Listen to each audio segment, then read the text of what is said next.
What if I told you, the most dangerous moment in a spiritual life is not when the fire is gone, but when you keep speaking as if it's still there? Charles Finney shook entire cities. Thousands sat under his voice.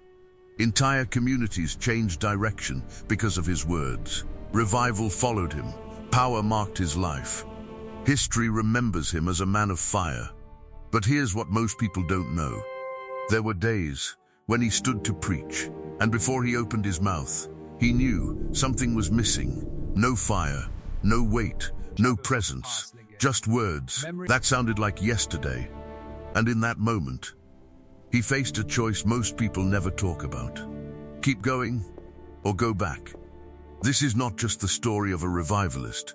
This is the story of a man who refused to live on memory. Welcome to zionixTV, before the awakenings, before the crowds. Charles Finney was not a preacher.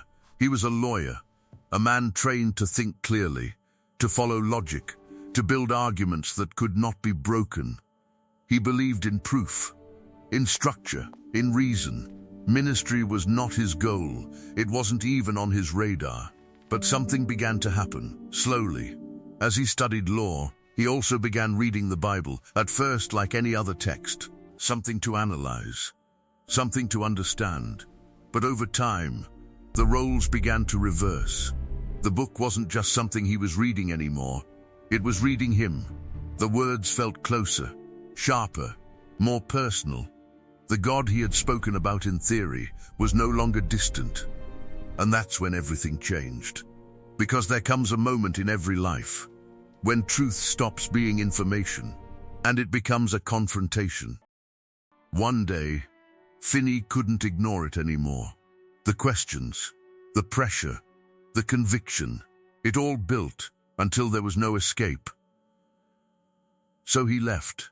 He walked into the woods, alone. No audience, no church, no expectations. Just a man facing something bigger than himself. He didn't go there as a preacher. He went there as a man who had run out of answers. And what happened next? He would spend the rest of his life trying to describe.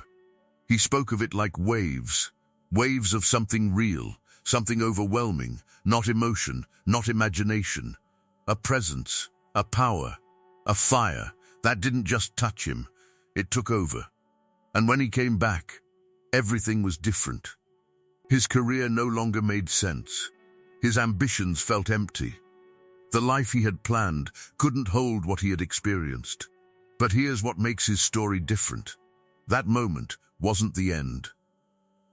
The next day, it came again, and again. From the very beginning, his life was built on something most people never understand. Not a single encounter, but a pattern of returning.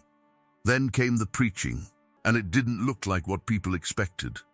Finney didn't speak like a traditional preacher. He spoke like a man who believed eternity was happening now, not later, not someday, now. He didn't just explain the truth.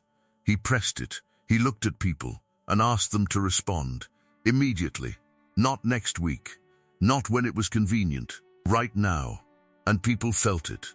In small towns across New York, something began to shift. Comfort disappeared. Conviction rose. People who had heard religion their whole lives. Suddenly I felt it as reality. Some resisted, some were criticized, some called him dangerous, but others said it was the moment everything became real. And then came Rochester. Not just a meeting, not just a moment, an entire city caught in the weight of something bigger. Businesses paused, families changed, lives turned. Finney was no longer just a preacher. He became a movement, a name, a force people couldn't ignore. But what they saw was only the surface, because every visible fire has an invisible cost. Behind Finney, there was a man almost no one remembers. Daniel Nash. While Finney preached, Nash prayed, not casually, not occasionally. 12 hours. Sometimes more, in quiet rooms, in hidden places. No spotlight, no recognition, just intercession. And Finney knew it. He knew the fire people saw was being sustained by something they didn't. And when Nash died, Finney said something changed. Because the power of a public voice is often carried by a private life no one sees. And then there was Lydia, his wife. They were married, and within days, he left. Not because he didn't love her, but because the calling didn't pause. Days became weeks, weeks became months, and she stayed. She didn't stand in front, she didn't get recognition, but she was there. From the beginning, before the crowds, before the movement, she had prayed for him, carried him in faith, before he ever carried a message. She traveled with him, endured instability, raised a family in uncertainty, a life built around a mission, and no one saw the cost. No applause, no platform, just faithfulness, year after year. And then she was gone. And for the first time, the man who spoke to thousands faced something words couldn't fix. Silence, loss, because the fire was never free. But the greatest battle didn't happen in public. It happened inside. There were seasons where Finney could still preach, still speak, still lead. But he knew something wasn't there, no fire, only memory. And that's the most dangerous place to be. Because you can sound real without being real. You can speak the truth without carrying power. And many people stop there. They continue, they perform, they rely on reputation. But Finney refused. He refused to become an echo. So he did something most people won't. He went back, not once, again and again and again, to pray, to seek, to the place where everything started. No audience, no guarantee, just hunger. And every time, the fire returned. Not because it was automatic, but because he refused to settle for less.